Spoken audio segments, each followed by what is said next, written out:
Sinusuportahan namin programa mo para hindi ka mapahiya sa mga pumunta at pumila dyan. Priority namin. O kahit may kasabay na galing sa DOJ, galing sa Office of the President, Office sa Senate, Congress, sa media, ikaw inuuna. Huwag mo lang kami pagsabihan, bobo.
Laban po sapagkat kailangan pong ipagtanggol namin ang aming tanggapan.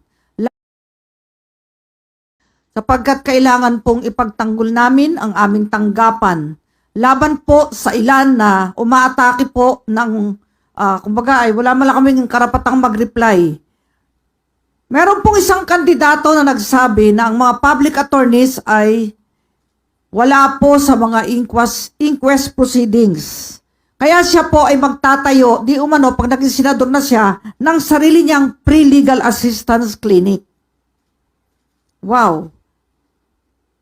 Sa loob po ng 2 dekada, ito pong kandidato na ito, ay actually nakakatuwang namin dahil lagi po siyang nag-repair ng kaso. At inaasikaso po naman namin. At hindi lang naman siya ang nag-repair.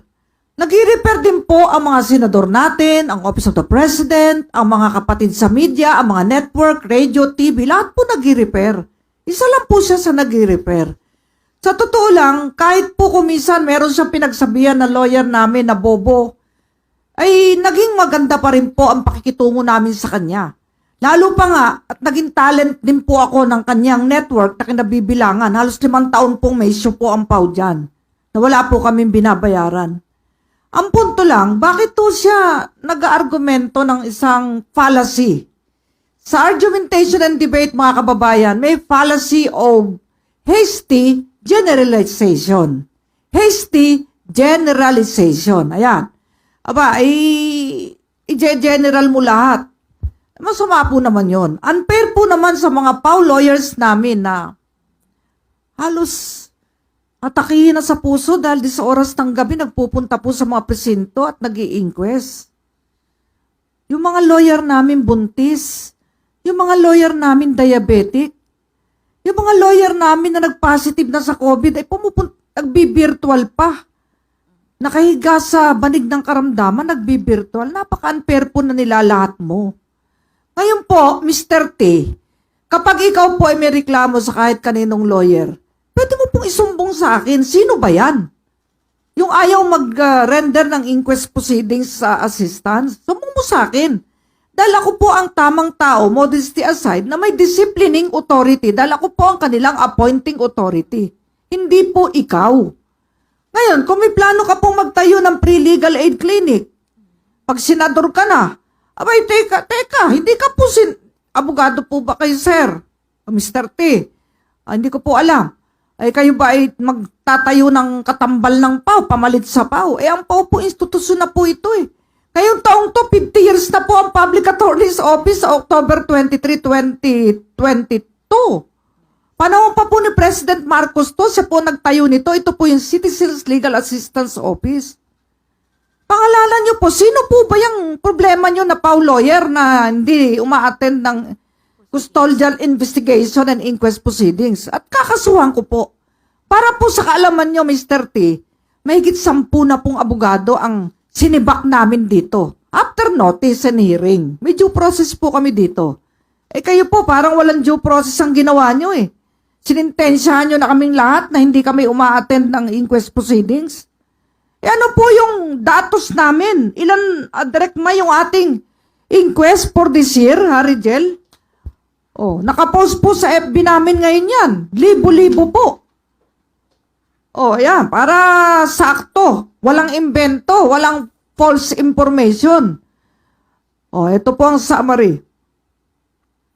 Sa inquest po, noong 2016, 200,493 for the year 2016. Inquest and custodial interrogation assistance ng PAO. 2017, 252,000 plus. 2018, 199,700. 2019, 156,456. Bumaba po noong 2020 dahil nagpandemya. Naging 90,691. 2021, 85,600. So ano po ito? Ano po itong datos na ito? May pangalan po ng tao to, may pangalan po ng kliyente to, may clients form pong pinipirmahan ng mga kliyente. Hindi po ito imbento. Yung sinabi nyo po, ano po basehan nyo? Sinabi nyo, ito, may transcript ako. Kapag pumunta ka sa inquest proceedings, mapapansin mo, yung mga mahirap, wala silang representation, walang PAW. Saan nyo po pinulot ito? Baka po nung panahon, wala pa po ako sa PAW. Dalong panahon ko po ngayon, napakahigpit ko po. At bago po sila tumanggap ng allowance at sweldo, report muna, report. May actual na tao po yan. Hindi imbento. Kami po dito ay gumagamit ng public financial management na performance-based. Meron kaming quantitative and qualitative analysis ng performance ng bawat isa. Pati po ba naman sweldo ng mga lawyer ko, sisilipin nyo? Sasabihin nyo malaki sweldo? Nanghihinayang kayo? Ano pong gusto nyo sa mga PAW lawyer ko? Bumalik sa dati? Na ang barong ay kupas? Ang medyas ay butas? Yun po yun? At ang sikmura ay kumakalam dahil walang pambili ng pagkain merienda si PAW lawyer? At kapag nagugutom ang kliyente, pareho silang gutom? Ano pa ang gusto nyo? Sa totoo po, nasaktan kami lahat eh. Ang laki ng ahensyang ito, nationwide, atakihin nyo, publicly. Sa isang istasyon na, alam ko, yung may isang may-ari dyan, naging boss ko rin at sumuporta sa PAW, sa mga mediation program namin. Tsaka paano kayo magtatayo ng sarili nyong legal aid clinic? Hindi meron din kayong chief public attorney, meron din kayong mga labor lawyers, meron din kayong appellate lawyers, meron din kayong criminal lawyers. Ano po yan? Gusto nyo i-duplicate itong opisina namin na may mandato po to. Republic Act 9406 of 2007, amending EO 292 of 1987 of Tita Cory. Ayan. Amending also PD number 1 of President Marcos. Institutionalize po itong PAW. Huwag nyo pong gibain. Katunayan, magiging justices po ba ng Supreme Court yung galing sa PAW kung walang patotoo sa masang Pilipino ng kanilang mabuting gawa at kasipagan?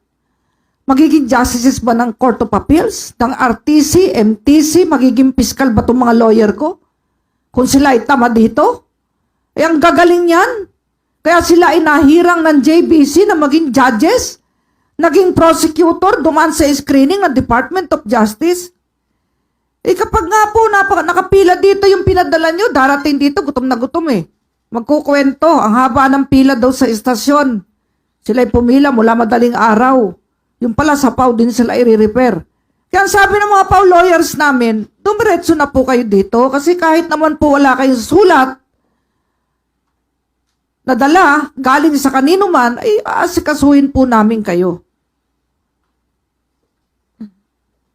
Kung meron kang reklamo sa mga PAW lawyer ko, sabihin mo kung sino't kakasuhan ko. Tatanggalin natin dito. Hindi yung lalahatin mo lahat. At alam mo, Mr. T, makikiusap ako sa iyo, My PAW lawyers and the Public Attorney's Office as a whole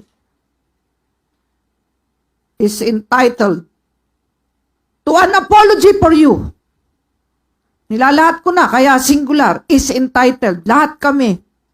Mag-apologize ka. Hindi ka pa po na uupong senador eh. Tinitira mo na kami. Where is your basis? Nasaan na resibo mo? Nasaan na ebidensya mo? Sinong kliyente pinabayaan ng PAW?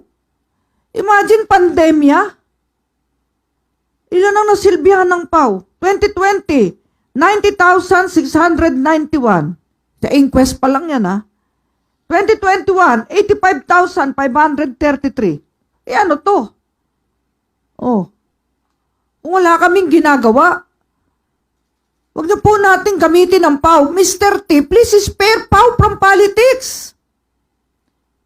Kung gusto mo, ako na lang tirahin mo. Ako na lang. Ako na lang. Pagkatao ko. O, ako na lang. Huwag na yung mga tao ko. Ang bait-bait namin sa'yo. Sinusuportahan namin programa mo para hindi ka mapahiya sa mga pumunta at pumila dyan. Priority namin.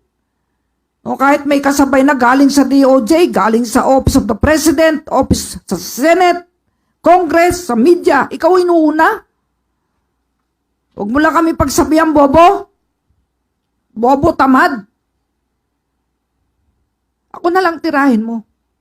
Huwag na yung mga tao ko.